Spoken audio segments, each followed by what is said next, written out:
आज एक बहुत ही महत्वपूर्ण प्रेस कॉन्फ्रेंस के लिए हम आपके सामने उपस्थित हैं। इस प्रेस वार्ता को हमारी दिल्ली भाजपा के पूर्व अध्यक्ष एवं सांसद श्री मनोज तिवारी, जो इस विषय पर आम आदमी पार्टी से बहुत लंबे समय से लड़ते रहे हैं, इस प्रेस वार्ता को संबोधित करेंगे। मेरे साथ इस प्रेस वार्ता में मीडिया रिलेशन विभाग के सह प्रमुख श्री विक्रम मित्तल जी हैं। ये हॉल थोड़ा छोटा है, तो मेरा एक निवेदन रहेगा कि इस प्रेस वार्ता को सफलता से कर पाने के लिए कि हम सब लोग बहुत चुपचाप बैठें, आपस की विस्परिंग भी करेंगे तो प्रेस वार्ता डिस्टर्ब होगी।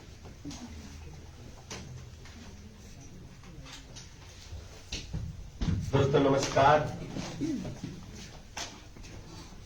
मुझे कुछ पंक्तियां याद आ रही हैं जो मैं पिछले 8 साल से दिल्ली में रह के आम आदमी पार्टी की कारगुजारियां देख रहा हूं। तो मुझे कुछ पंक्तियां इसमें याद आ जाती हैं कि झुग्गी झोपड़ी से पैसा लेने के बाद भी उनका आशियाना लूट लेंगे, कोरोना आया तो गरीबों का खाना लूट लेंगे और मौका मिलते ही दिल्ली का खजाना लूट लेंगे। ये है आम आदमी पार्टी की नीति। मेरी तीनों पंक्तियों में 3 कहानियां हैं और वो लूट की हैं। ऐसा लगता है कि एक समय नादिर शाह ने लूटा था दिल्ली को, और एक बार आम आदमी पार्टी अपने भ्रमजाल से सत्ता में बैठकर दिल्ली के खजाने को लूट रही है, जिससे दिल्ली के गरीबों का, दिल्ली के झुग्गियों का, दिल्ली के घरों में पानी देने का, इस सारी समस्याओं का निदान होता। लेकिन नहीं, आज 163 करोड़ रुपए 10 दिन के अंदर रिकवर करने की बात आई तो मनीष सिसोदिया जी दिल्ली सरकार छटपटा गई। वो लोग प्रेस कॉन्फ्रेंस करने बैठे, और प्रेस कॉन्फ्रेंस भी करने बैठे तो वही अराजक भाषा का इन्होंने प्रयोग किया है जिसके लिए आम आदमी पार्टी जानी जाती है। आपने सुना होगा, आज मनीष सिसोदिया जी वो प्रेस कॉन्फ्रेंस में कहते हैं कि किसी अधिकारी पे दबाव डाल के उससे चिट्ठी लिखाई गई। मनीष सिसोदिया जी, आप डिप्टी सीएम हैं। इस देश की संवैधानिक व्यवस्था में कोई भी आदेश निकलता है तो किसी न किसी अधिकारी के साइन से ही निकलता है। ये हमारे देश में संविधान की व्यवस्था है। लेकिन आपको लगता है कि हम उस व्यक्ति पर अटैक करें जिसने साइन किया। तो मुझे एक बार यह भी कहने में संकोच नहीं होता कि शायद आप लोगों ने संविधान को दरकिनार करके, जो अरविंद केजरीवाल ने कहा था कि हम अराजक हैं, उसी अराजकता का परिचय आज भी दे रहे हैं। बिंदुवार अगर हम इस संबंध में बात करें आपसे, तो विज्ञापन घोटाले के 163 करोड़ की रिकवरी का मामला है। सिंपल सी बात है कि आपने अपनी पार्टी का चेहरा चमकाया, आपने अपने नेताओं का चेहरा चमकाया पार्टी के अनुसार। सरकार का और सरकार की योजनाओं से उसमें कुछ लेना देना नहीं था, और वो 163 करोड़ रुपए की रिकवरी आम आदमी पार्टी से व्यवस्था कर रही है,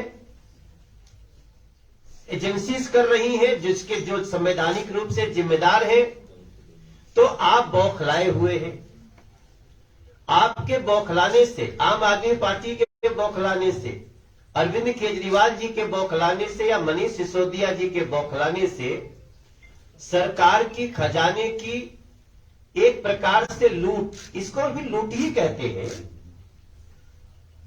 कि आप लोगों के द्वारा चुन के बैठे हो और चुनने के बाद जिस पैसे से लोगों का कल्याण होना था, गरीबों का कल्याण होना था, उस पैसे को आप अपनी पार्टी का चेहरा चमकाने में लगा दिए।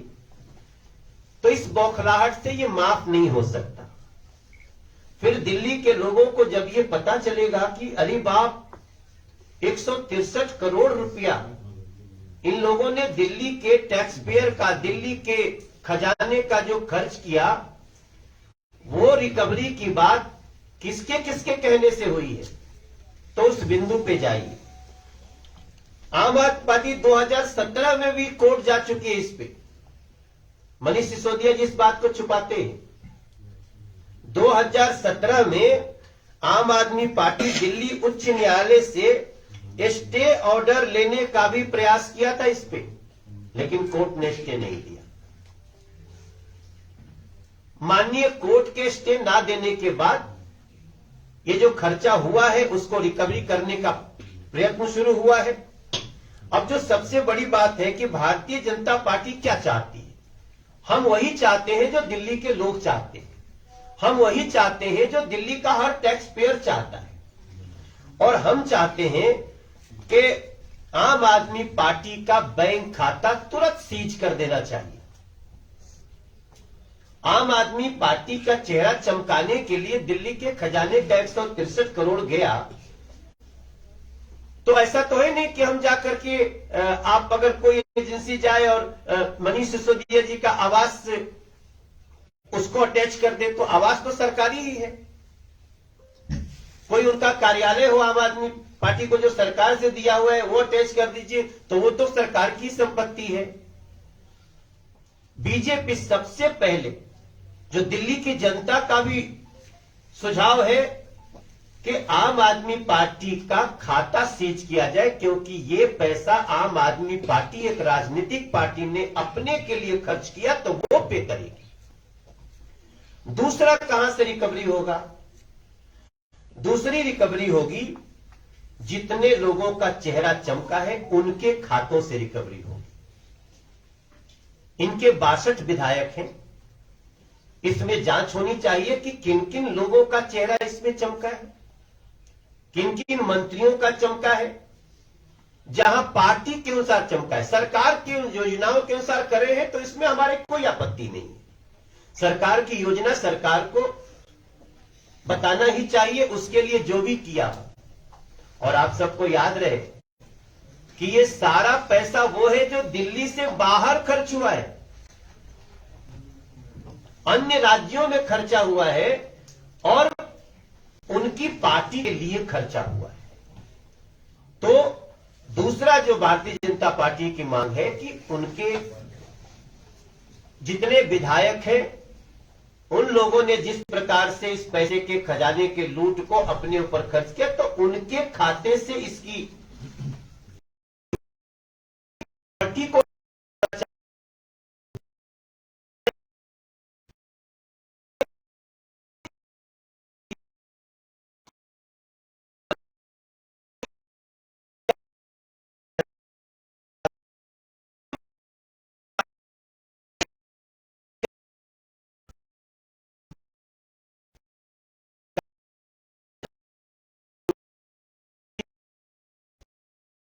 इसको लूट की संज्ञा में देंगे। ऐसी स्थिति में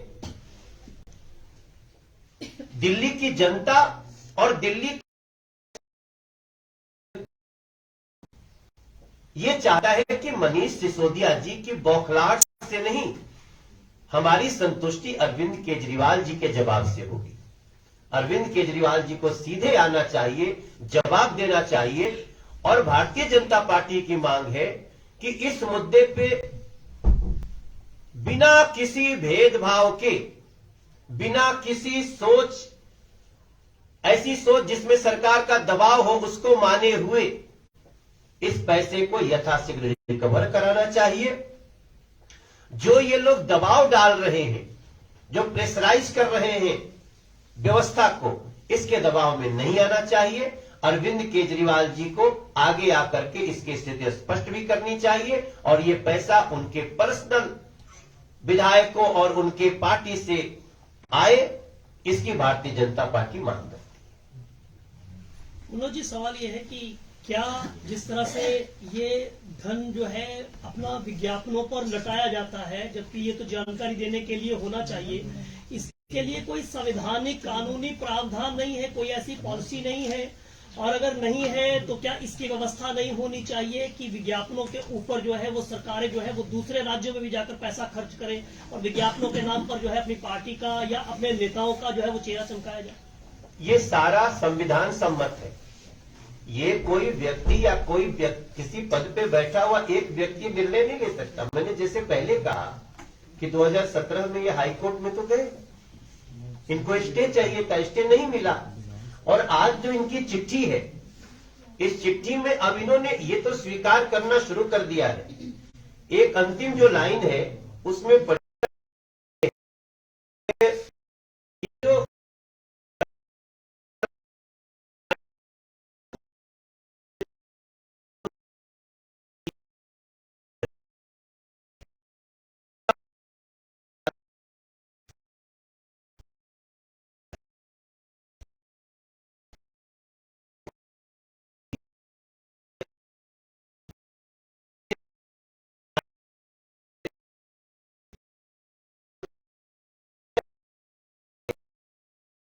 कोर्ट में चली गई, जो चीज इस तरह से रिकवरी की प्रक्रिया शुरू हो गई है, उसके बाद ये कहना कि हमारे पास कॉपी नहीं हो सकता है, शाम तक कोई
लेकिन वो जो ये उलझा रहे हैं, इससे किसी मुख्यमंत्री का किसी राज्य में एडवर्टीजमेंट छप रहा है, उसकी योजना का छप रहा है, और आपका सिर्फ